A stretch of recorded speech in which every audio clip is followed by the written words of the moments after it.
Uruguay había nacido como Estado en 1830 al crearse su primera constitución, que como la de otras repúblicas americanas establecía el voto censitario. Esto no quiere decir que haya surgido como nación, ya que difícilmente sus ciudadanos tenían una fuerte identidad nacional. Entre 1838 y 1852 se dio una guerra conocida como la Guerra Grande, que suele ser estudiada como una guerra civil entre dos divisas, antecedentes de los dos grandes partidos históricos del país, el Partido Colorado y el Partido Blanco. Pero se trató más bien de un conflicto regional en el que estuvieron involucrados dos caudillos del nuevo Estado uruguayo y sus seguidores o divisas. El fin de la Guerra Grande implicó para el país una profunda crisis económica y una estrecha dependencia respecto de Brasil, que hacía que su independencia y soberanía fuera muy inestable. Pero la paz no duró mucho y el país sufría de una constante inestabilidad política.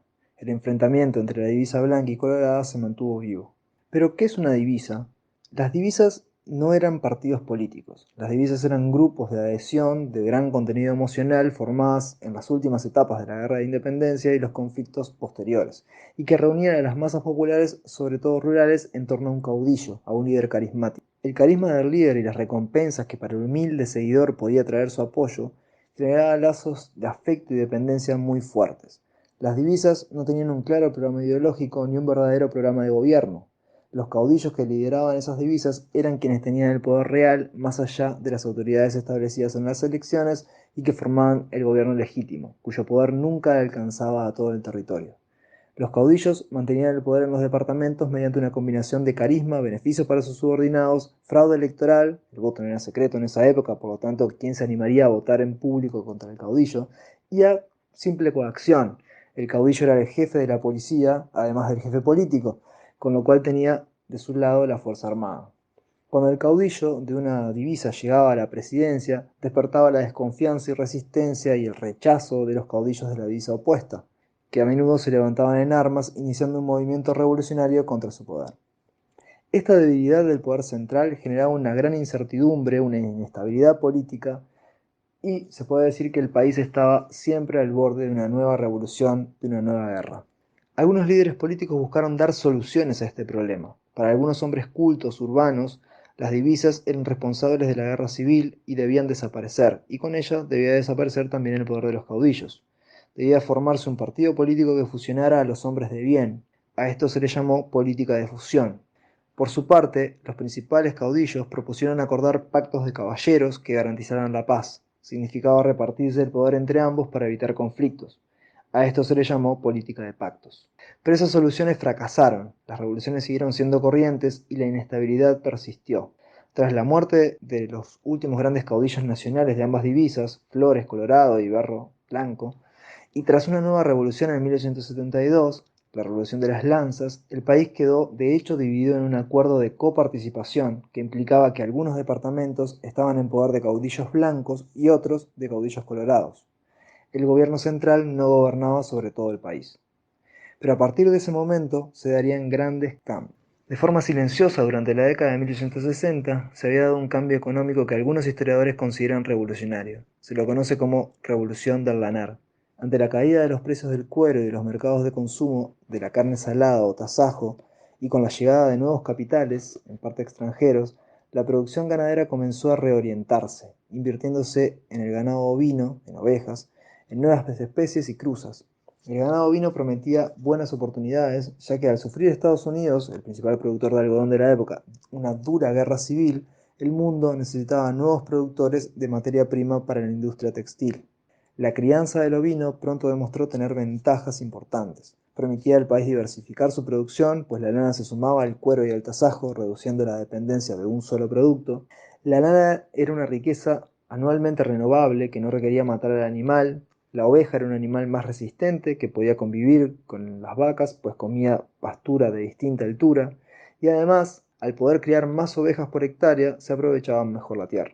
Las ovejas necesitaban menos extensión de tierra, pero mayores cuidados e inversiones que el ganado vacuno, y su cría dio lugar a un nuevo tipo de estancia y de estanciero, o sea que frente al estanciero caudillo, dueño de la estancia cimarrona, dedicada a la ganadería extensiva, bovina, sin inversión en la producción, surge el estanciero empresario, que considera su estancia como una empresa, donde es necesaria una inversión fuerte para la producción.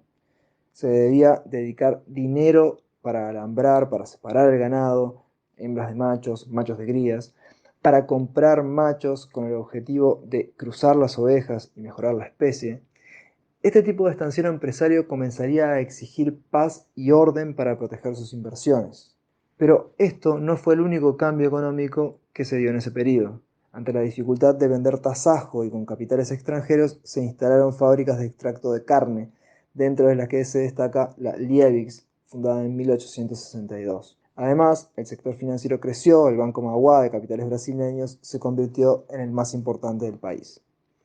En la década de 1870, y en buena medida respondiendo a los reclamos de paz y estabilidad de los estancieros y de los inversores extranjeros, se dieron también importantes cambios políticos. Durante la Guerra del Paraguay se había formado y fortalecido un verdadero ejército profesional con conciencia de unidad y su función en la política nacional, que antes no existía.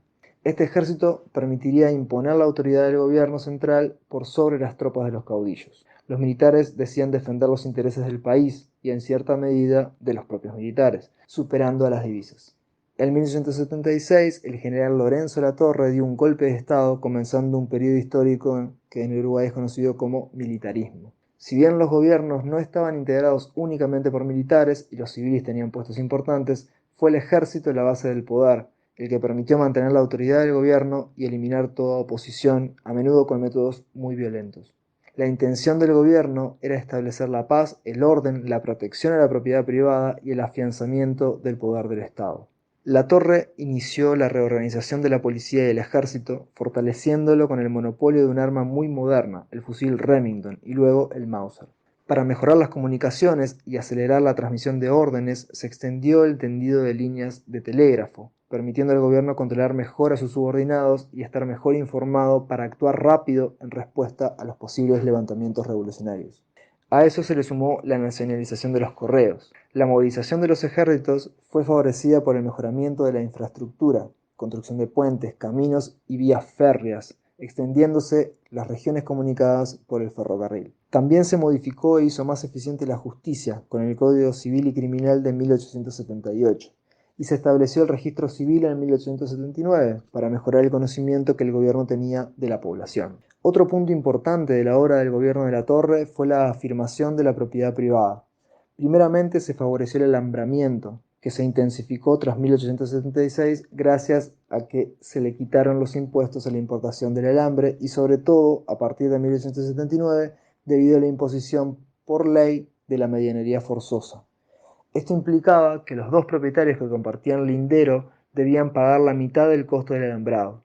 En muchos casos, los pequeños propietarios que no podían pagar su parte debían vender una porción de su tierra para afrontar el costo.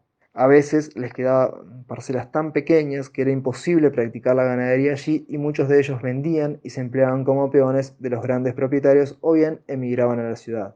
Esto favoreció al latifundio.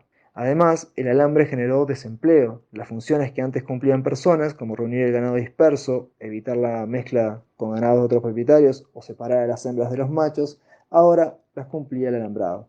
A la afirmación de la propiedad privada también apuntaba el Código Rural, reformado en 1879, que también imponía la necesidad de marcar el ganado y registrar las marcas en un registro nacional, y que establecía una rígida legislación que buscaba eliminar la vagancia y el bandidaje rural, sobre todo el abigeato o robo de ganado y el contrabando, estableciendo restricciones a las pulperías, o sea, a los comercios rurales que eran vistos como lugar de vicio por estar abiertos al juego y la bebida, y también establecía duras penas a los vagos, como el trabajo forzoso en el taller de adoquines. Una nueva policía rural era la encargada de imponer estas medidas y vigilar la campaña, pero la legislación permitía también las guardias privadas de los campos por parte de sus propietarios, siendo muy flexibles en la justicia por mano propia que estos ejercían contra presuntos bandidos. Finalmente, el gobierno de Latorre llevó a cabo una profunda reforma educativa, que creó prácticamente de cero el primer sistema educativo público de alcance nacional. Esto se llevó a cabo a partir del proyecto de José Pedro Varela. Para Varela, la educación era la única forma de civilizar a una sociedad bárbara y así eliminar las amenazas a la paz. Una población rural educada, por ejemplo, estaría dedicada al trabajo y no a seguir a los caudillos en sus guerras sangrientas. Él quería crear una nación nueva, civilizada, siguiendo los modelos europeos, donde la educación en los valores del trabajo abnegado y obediente, la perseverancia, el respeto a la autoridad y el ahorro como base del progreso individual asegurarían al progreso del país entero. Y en ese deseo coincidía con muchos hombres como él, con los sectores militares y con los estancieros empresarios deseosos de paz. El proyecto Vareliano era el de una educación pública obligatoria, pues nadie podía elegir no educarse y ser un bárbaro, un peligro para el bienestar del país. Pero para que fuera obligatoria debía ser gratuita, pues no podía obligarse a las personas sin recursos a pagarla. Se esperaba que en las escuelas convivieran ricos y pobres. Además, Varela esperaba que la escuela fuera laica, que no enseñara religión católica como lo hacía hasta el momento, pues debía estar abierta a personas de diferentes creencias. El decreto Ley de Educación Común promulgado por la Torre en 1877 puso en práctica estas ideas, pero el gobernante no accedió a convertir la educación en laica y mantuvo la educación católica en las escuelas, aunque de forma opcional. Los gobiernos siguientes, de Máximo Santos y Máximo Tajes, continuaron con el proceso de fortalecimiento del poder del Estado y con la modernización iniciada por la Torre. Una nueva y desastrosa crisis económica cerró el ciclo del militarismo en 1890. La dependencia uruguaya respecto al mercado internacional quedó en esa crisis de nuevo trágicamente de manifiesto, pero el período dejó el saldo de un primer paso en un proceso de modernización y afianzamiento del poder del Estado, aunque con métodos autoritarios, que sería continuada por el gobierno ballista a comienzos del siglo XX.